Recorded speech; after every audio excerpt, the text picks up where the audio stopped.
Commander stood on the bridge of his patrol cruiser and watched the unmarked ship appear on his sensors. His four eyes narrowed with satisfaction. The vessel was small, clearly not a warship, and it was flying through restricted space without proper clearance codes. "Scan the ship," he ordered his crew. His voice was sharp like breaking glass. The way all voices sounded, the scanning officer, a young with freshly grown scales, worked at his console. "Commander, the ship is registered to something called the Human Research Initiative. There are 17 life forms on board, all human." Clicked his teeth together. Humans, he had heard of them. Of course, a relatively new species in galactic affairs. They had only been part of the galactic community for about 50 years.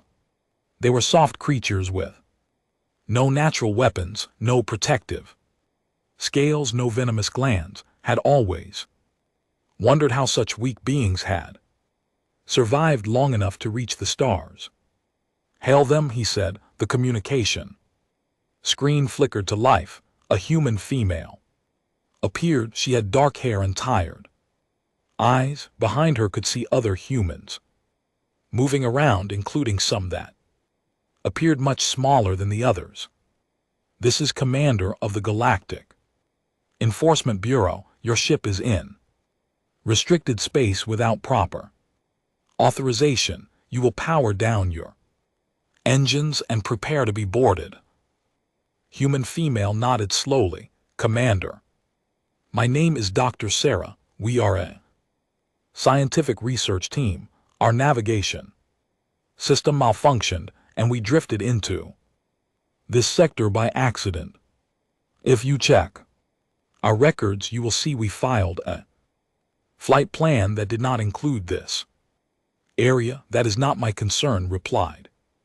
"You are here now, and you have broken the law. Prepare for boarding." He cut the communication and turned to his crew.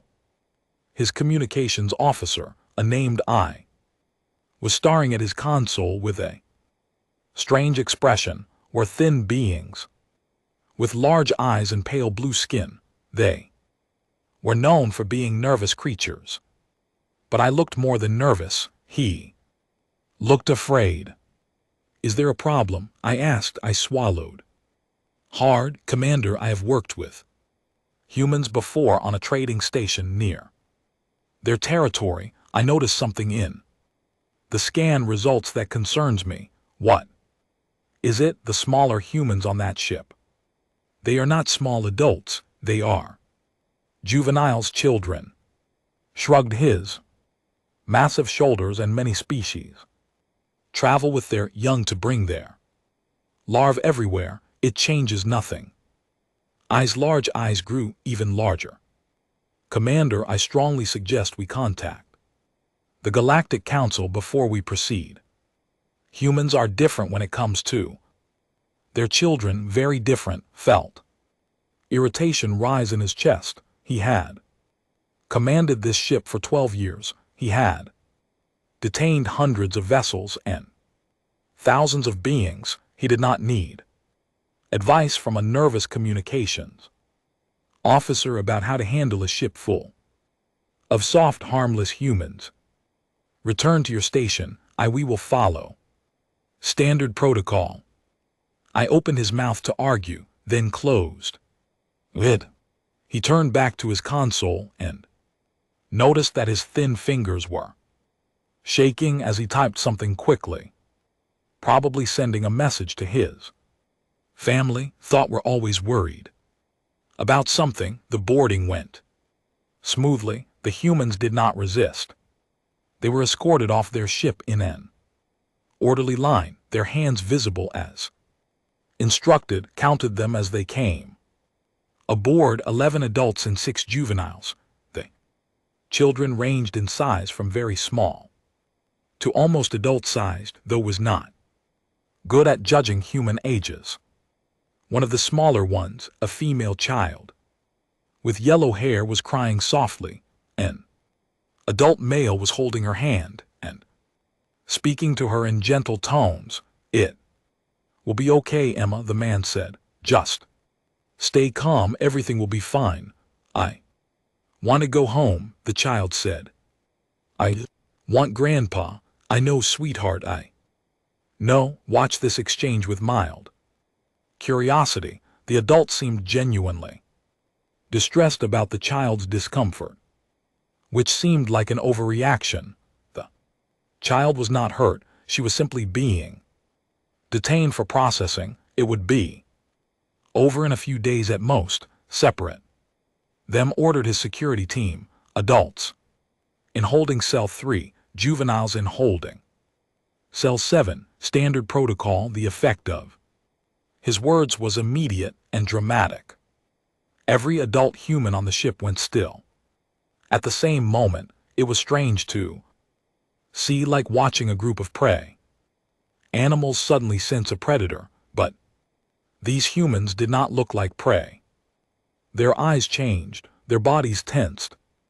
Had seen many species prepare for violence, and he recognized the signs. Dr. Sarah stepped forward. Her voice was calm, but there was something underneath it that made scales itch. "Commander, I need you to listen to me very carefully. Do not separate the children from the adults. Keep us together, that is against protocol," said. "Juveniles are housed separately for their own protection." "Their protection," another human, a large male with dark skin, laughed, but it was not a happy sound. "You think separating children from their parents protects them?" Parents was confused. "What do parents have to do with this?" The humans exchanged looks. Doctor took a slow breath. "Commander, in human society, children are raised by specific adults called parents. These adults are responsible for the children. They protect them, they care for them. It is everything to us. Do you understand?" Did not understand. But he also did not care. Many species had strange customs about reproduction and child rearing. None of that mattered under galactic enforcement law. "Your customs are noted, but our protocol is clear. The juveniles will be housed separately. They will be well cared for. You will be reunited when you are released." He gestured to his security team. They moved forward to separate the groups. What happened next would stay in memory for the rest of his life. The adult humans did not attack. They did not shout or scream. They simply refused. They gathered around the children like a living wall. Their eyes were hard, their jaws were tight. They looked at the security team with an expression that had never seen before. It was not anger, it was not fear, it was something deeper, something older. "You will have to kill us," the large male said quietly. "Every single one of us, and even then we will take some of you with us, and when word gets out about what happened here, more humans will come. Many more, and they will not be." Scientists stared at him. This was absurd. These were unarmed civilians facing trained security officers with weapons. They had no chance, but they did not seem to care. Spoke again. "I am giving you one chance to make this right. Keep us together. Contact your superiors, tell them what you have found. They will tell you to release us immediately. Trust me." "Is that a threat?" "No," she said, and her voice was soft now, almost sad. "It is a warning for your sake, not ours." Made his decision.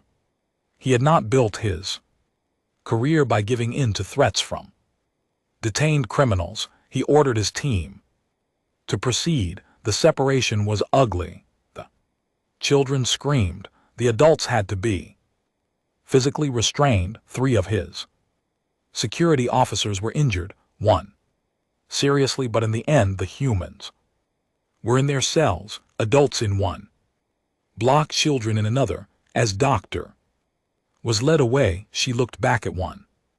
More time, you have made a terrible mistake, Commander. I hope you live long enough to understand what you have done. Dismissed her words. He had dealt with threats before. These soft, weak humans were nothing to worry about.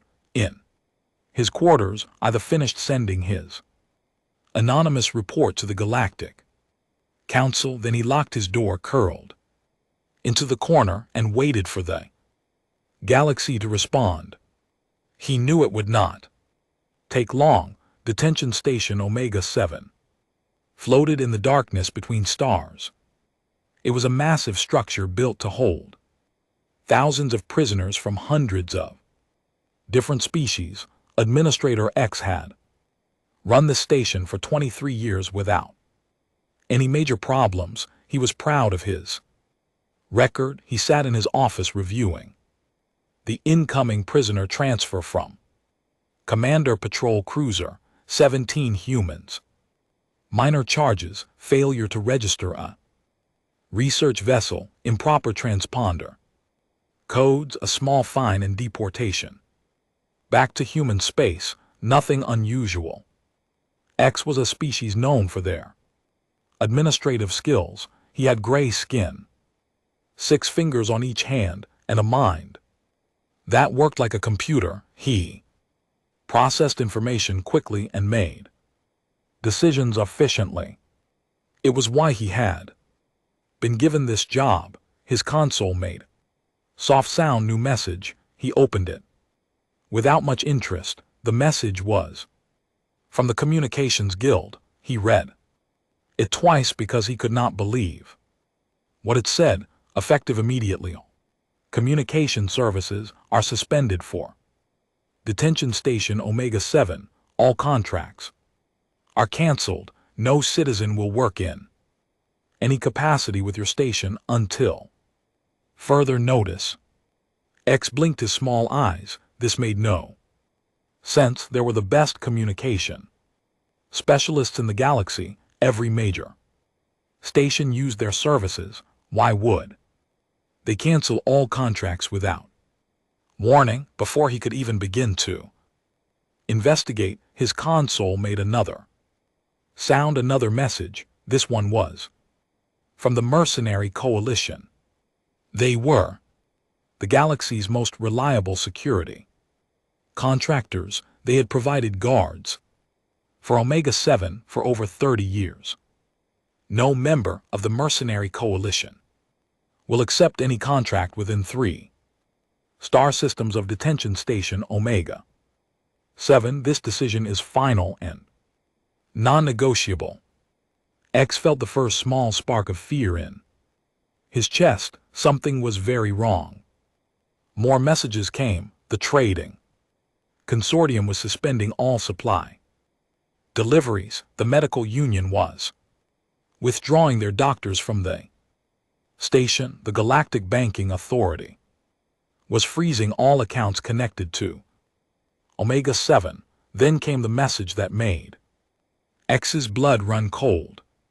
It was from High Counselor herself, the leader of the Galactic Council, one of the most powerful beings in known space, and she had sent a personal message to a minor station administrator. It contained only 4 words. What have you done? X stumbled out of his chair and ran to find his cultural advisor. Every station had one, a specialist in the customs and behaviors of different species. The advisor was a small being named Trill, from a species of natural scholars. Trill was in the records room when X burst through the door. Humans, X gasped. The incoming prisoners. What is wrong with them? Why is the entire galaxy turning against us? Trill looked up from her work. Her face was pale. They told you already. Told me. What? I do not understand what is happening. Trill set down her data pad and took a long breath. Administrator, let me ask you something. What do you know about human children? Children, they are juveniles, young. Members of their species, what is there? To know everything, Trill said. Administrator, sit down, please. X sat. His legs were shaking, and he did not know why. Trill began to speak in the quiet voice of someone delivering very bad news. Humans do not reproduce like most species. They do not have spawning pools where thousands of eggs are fertilized at once. They do not have clutch lotteries where only the strongest survive. Each human child is born one at a time, sometimes two.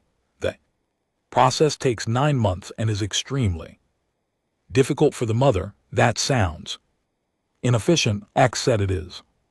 But because of this, human children are rare and precious to them. Each child is raised by specific adults called parents. These parents do not just provide food and shelter, they form permanent emotional bonds with the child. They love them. X knew the word love. It was an emotional concept that many species shared, but the way Trill said it made it sound like something more.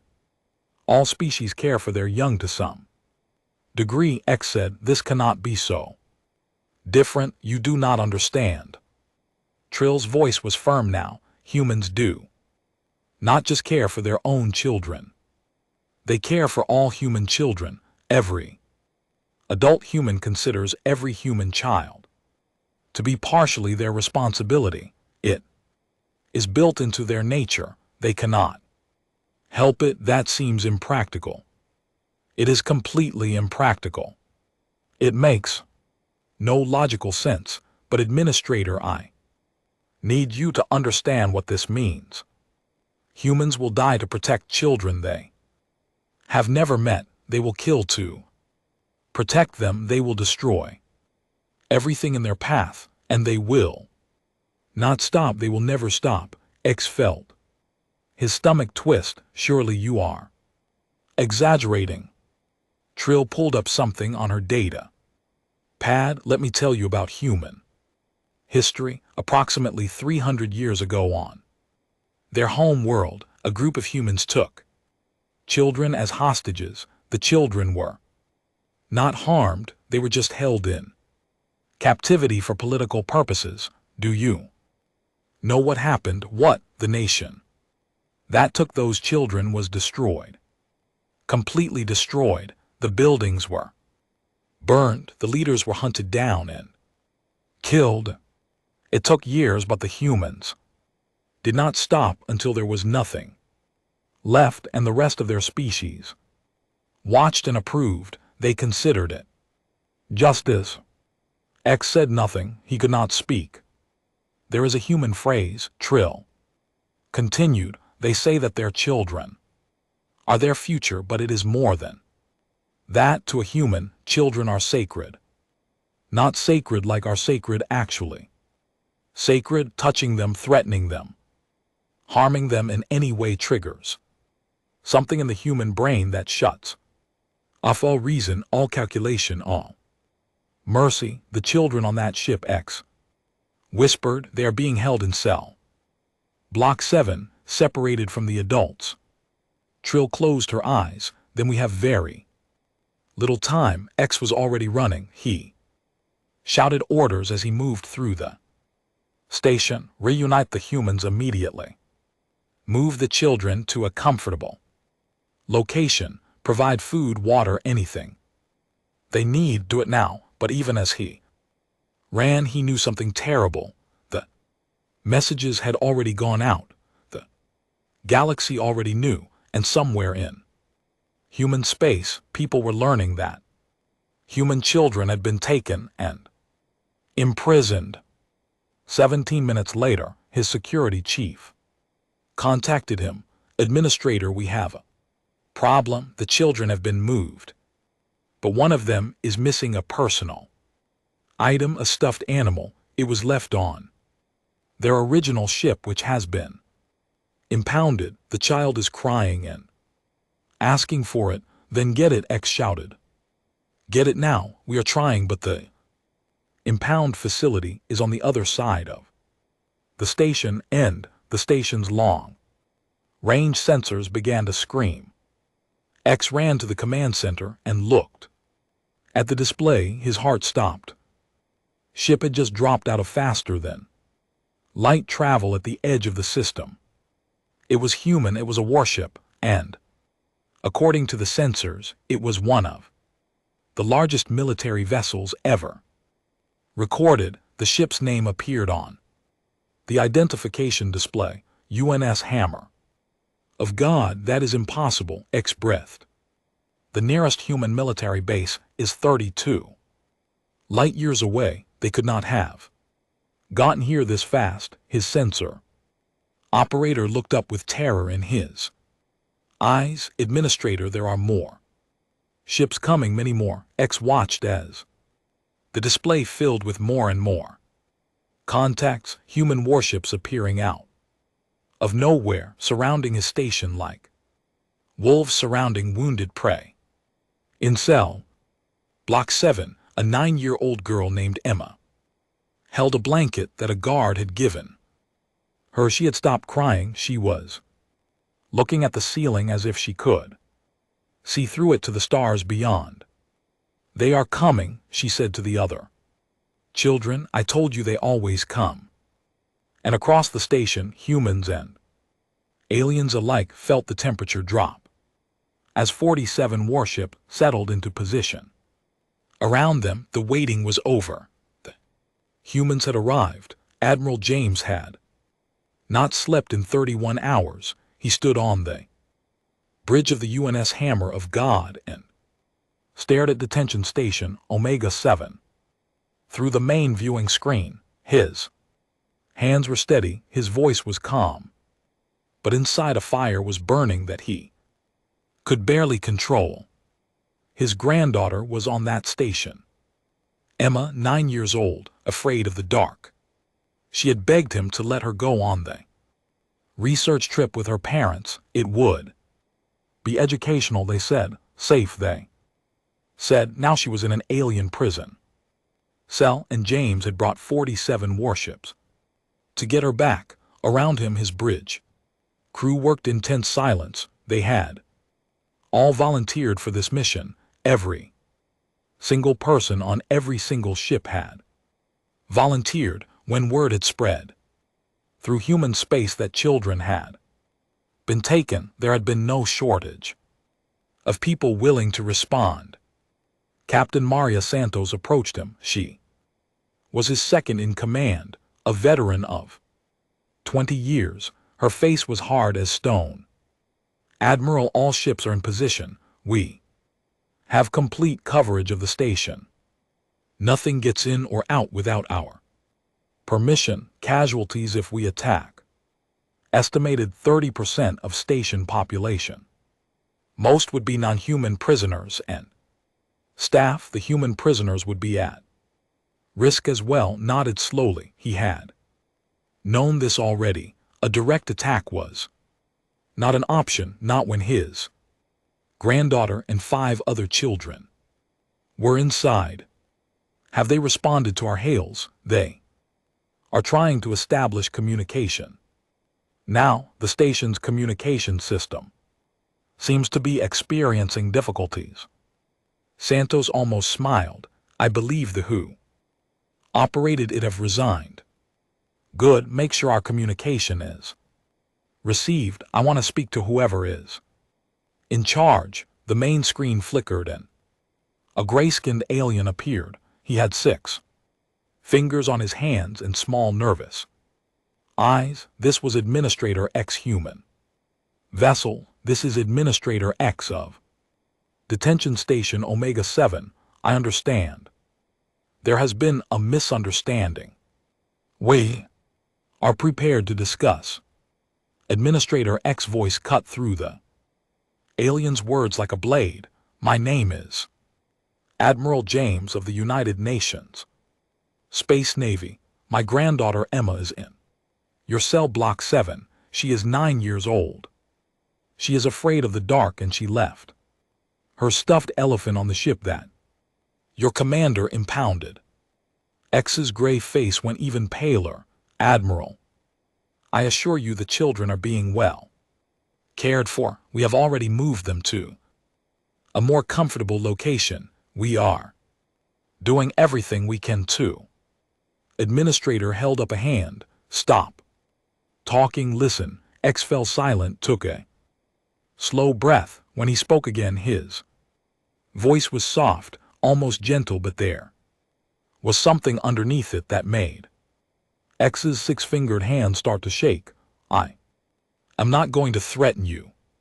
I am not going to tell you what happens if those children are not released unharmed in the next hour. I think you are beginning to understand that already, but I want you to know something. He paused, letting the silence stretch. Every human watching this transmission right now has already made their decision about what comes next. We are not debating. We are not negotiating. We are not calculating costs and benefits. We have simply made a decision, all of us together, and we are waiting to see which future you choose. Behind the bridge, crew continued their work. Their faces were blank, not angry, not afraid, just resolved, like people who had already accepted what was coming and were at peace with it. You have 1 hour. Administrator, 1 hour to return those children to their parents. After that, we stopped waiting. He gestured and the communication was cut. Captain Santos moved closer to him. Admiral, do you think he will comply? He will. He is smart enough to be afraid, but that is not what worries me. Sorry. Turned to look at her. The children were separated from the adults when they were first detained, put in a different cell block. For 17 minutes, those children were alone, scared, crying for their parents. His jaw tightened. 17 minutes is a long time for a child. Captain, a very long time. Santos nodded. She had children of her own. She understood. On the station, X was having the worst day of his long career. His command center was chaos. Staff members were resigning on the spot, refusing to be associated with what was happening. His communication systems were barely functional, and more human ships kept arriving. 53 now, 53 warships, all pointing their weapons at his station. Administrator, his sensor operator called out, we are receiving transmissions from across the galaxy, hundreds of them. What kind of transmissions? Messages of support for the humans. X felt sick. He pulled up the messages on his personal display and began to read. The Dominion, humanity's loudest critic in the Galactic Council, had issued a statement. The Dominion has had many disagreements with Earth. We will continue to have many disagreements with Earth, but we would never touch their young. We assumed this was obvious. We are reconsidering our opinion of Administrator X's intelligence. The medical union offered to send emergency medical teams to treat any injured children. The mercenary coalition announced that any human vessel requesting assistance would receive it free of charge. Even the mysterious Silent Keepers, a species that had not communicated with outsiders in 300 years, broke their silence to send a single message, release them, and still the ships kept coming. X ran to cell block 7, where the children had been moved to a comfortable lounge. Guards stood at every entrance, but they looked nervous. One of them, a young, approached him. Administrator, the children are asking for their parents. What should I tell them? Tell them their parents are coming, X said. Tell them everything will be fine. He stepped into the lounge. 6 human children sat on cushions and blankets that the staff had gathered from across the station. They ranged in age from about 8 to 16 Earth years. The smallest one, a girl with yellow hair, was holding a blanket and staring at the wall. The oldest, a boy of about 12, stood up.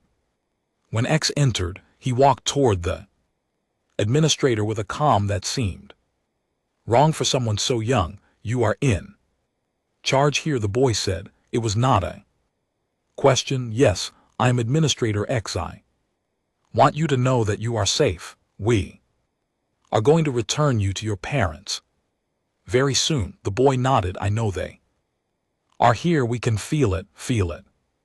Humans know when other humans come for them. It is hard to explain, but we always know." The boy looked at X with steady eyes. "Our parents are not going to forgive this. Even if you let us go.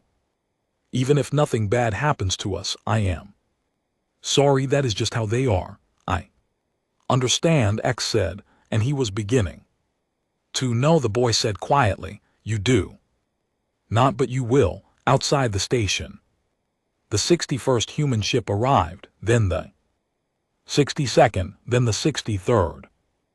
On the bridge of the Hammer of God, Admiral watched the time countdown. 43 minutes left. A young officer approached him nervously. "Admiral, we are receiving a transmission from Earth. The Secretary General wants to speak with you. Tell her I am busy." "Sir, she says it is urgent. She says the council is pressuring her to order us to stand down. They say this is an overreaction. They say." Officer turned to face the young man. "My granddaughter is on that station. 6 children are on that station. Do you understand what that means?" The officer swallowed. "Yes, sir." "Then you understand why I will not be speaking with the Secretary General until those children are safe. Tell her that. Tell her that every human in this fleet feels the same way. Tell her that if she wants to court-martial us afterward, she is welcome to try." The officer saluted and hurried away. Captain Santos appeared at side. "You know they will not court-martial you.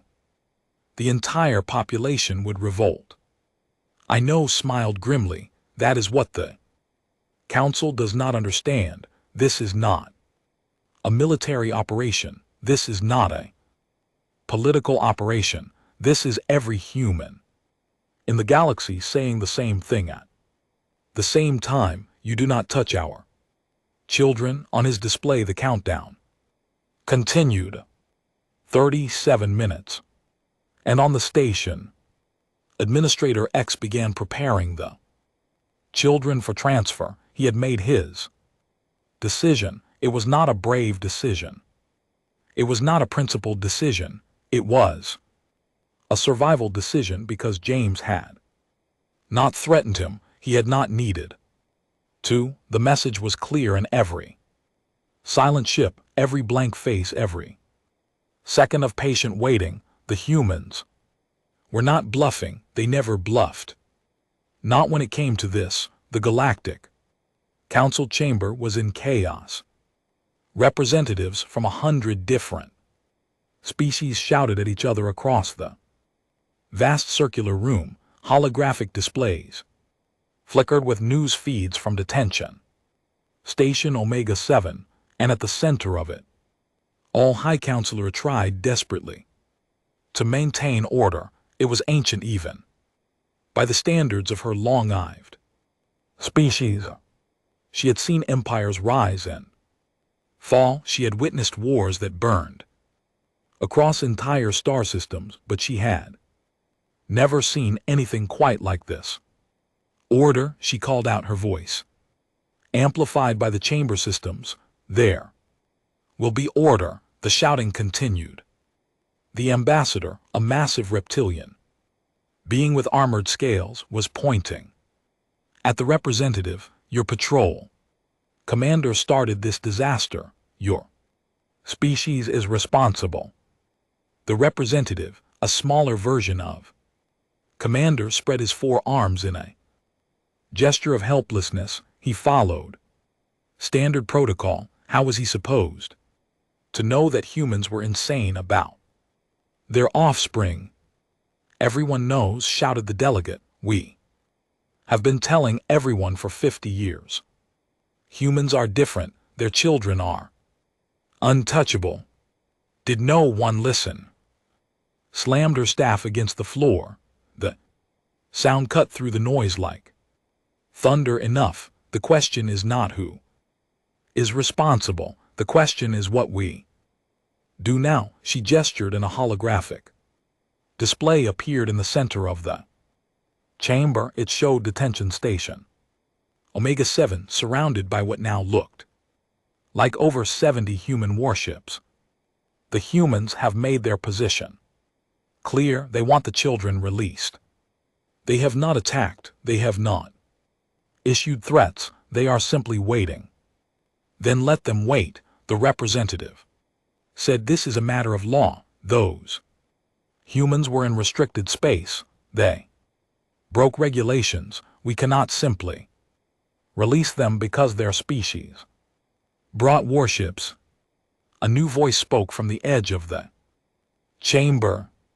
It was the human ambassador, a tall woman named Victoria. She was related to one of the scientists on the detained ship. Her face was calm, but her eyes were hard. Counselor, may I speak? A nodded.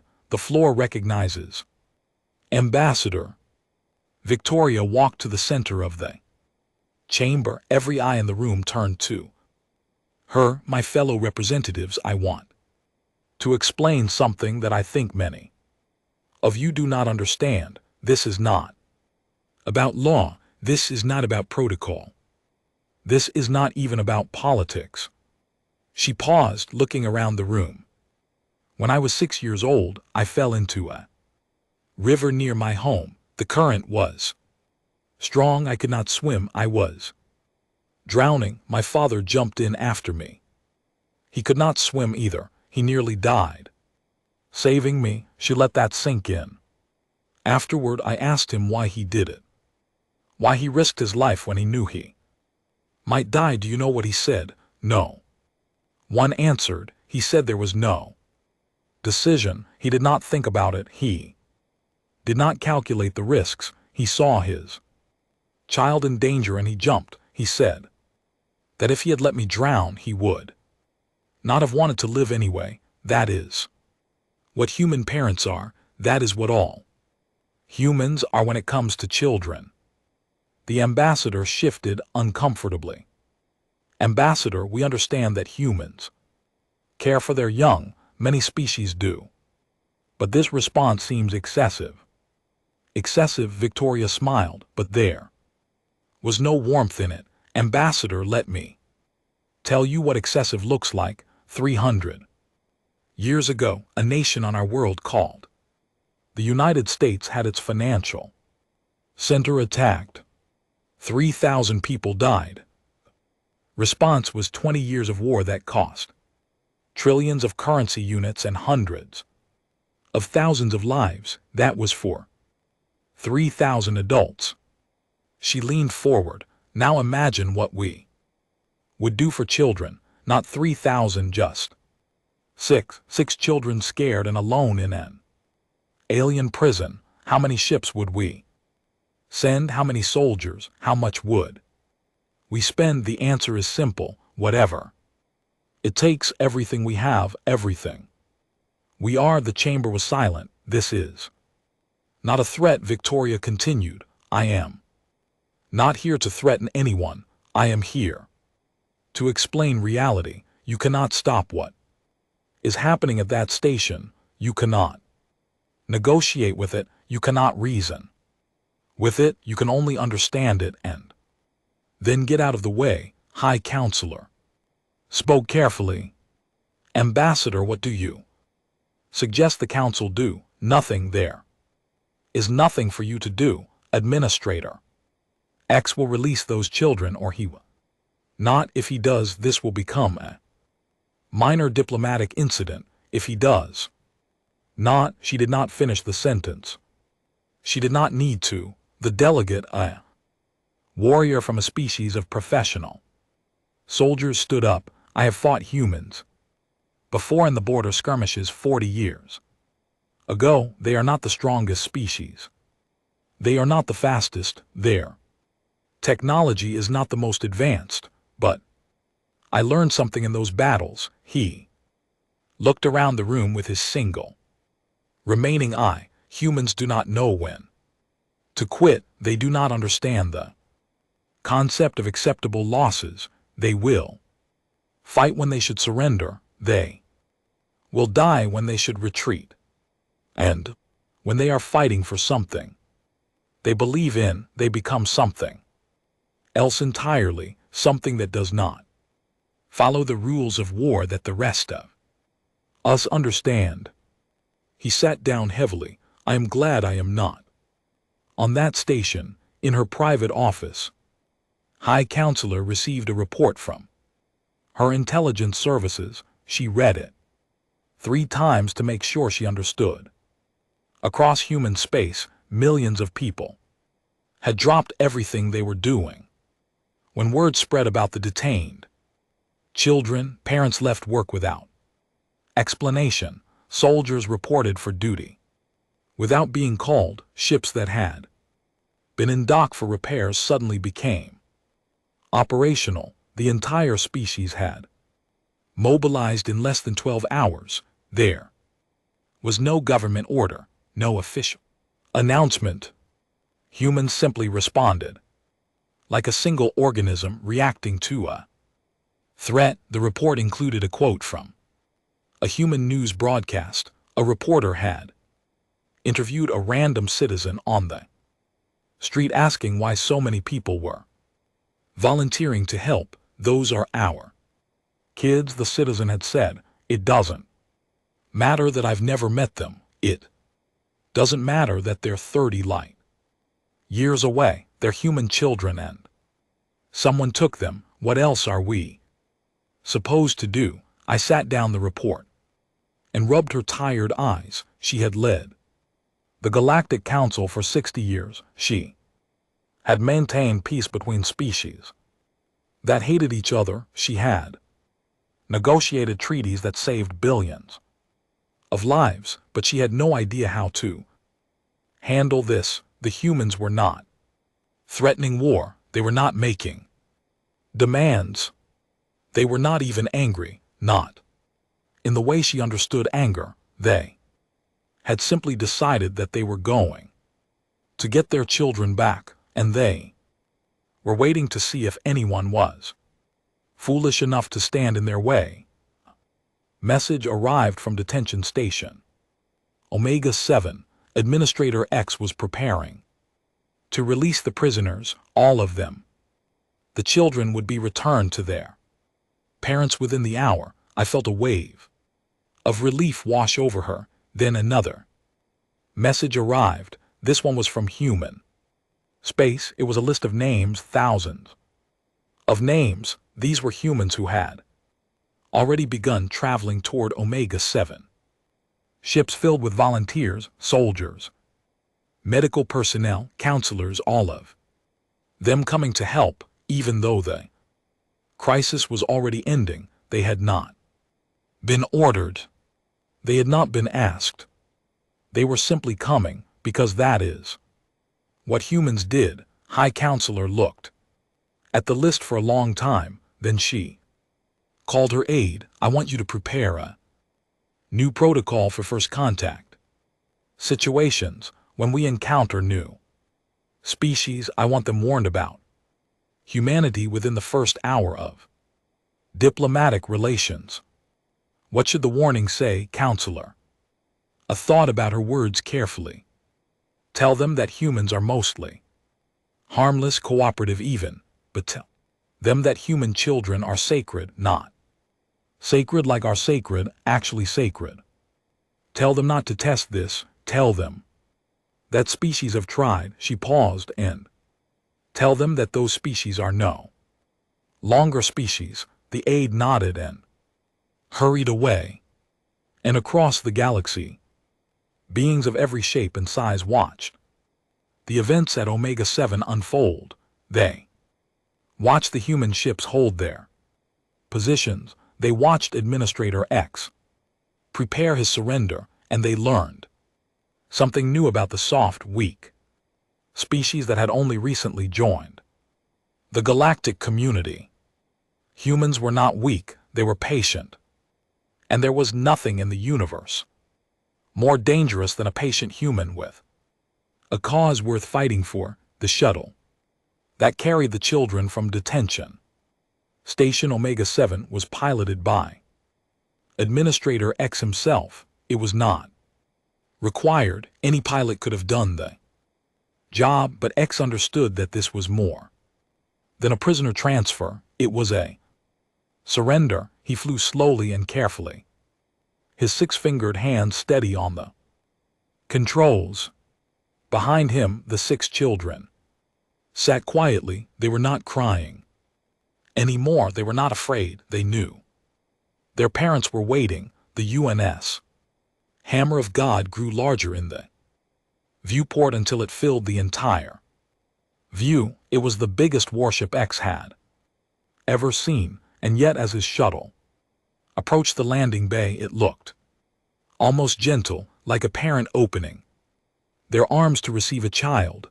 The shuttle landed softly. X powered down the engines and turned to face the children. "We are here," he said. "Your parents are waiting outside." The oldest boy, the one who had spoken to him earlier, stood up. "Thank you for bringing us back. I know you did not have to do it yourself." X nodded.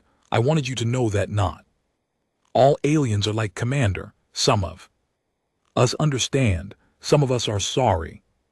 The boy looked at him with those calm, too old eyes. "I believe you, but it will not matter. Humans do not forgive this. We cannot. It is not in our nature."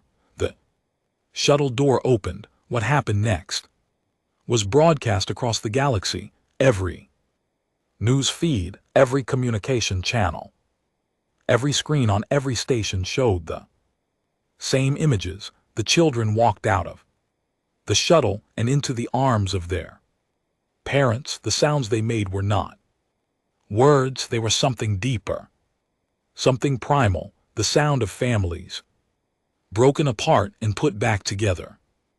Emma, the little girl with yellow hair, ran to her grandfather. Admiral James dropped to his knees and caught her in his arms. He held her so tightly that it looked like he was trying to pull her inside himself to keep her safe forever. "Grandpa," Emma said, her voice muffled against his chest, "I knew you would come. I told them you would come. I will always come," said his voice. Cracked. "Always, little one, always." The footage showed tough military officers wiping tears from their eyes. It showed crew members hugging each other. It showed humans of every rank and position crying openly without shame. And it showed something else. It showed the alien prisoners and staff on the station watching the screens. Many of them had never understood humans before. They had thought humans were weak, emotional, soft. Now they saw that softness differently. Humans did not hide their love. They did not apologize for it. They wore it openly like armor. There was no battle, no dramatic revenge. The human fleet waited until all the prisoners were transferred, then slowly began to disperse. Ships returned to their normal duties. Soldiers went back to their posts. Life, it seemed, would return to normal, but it did not. In the weeks that followed, humanity did not attack. They did not make threats. They did not demand punishment. Instead, they did something much worse. They remembered. The Galactic Commerce Authority received notice that human shipping would no longer travel within 50 light years of space. Human businesses ended contracts with partners. Human tourists canceled Trips to worlds, it was not organized. There was no government order.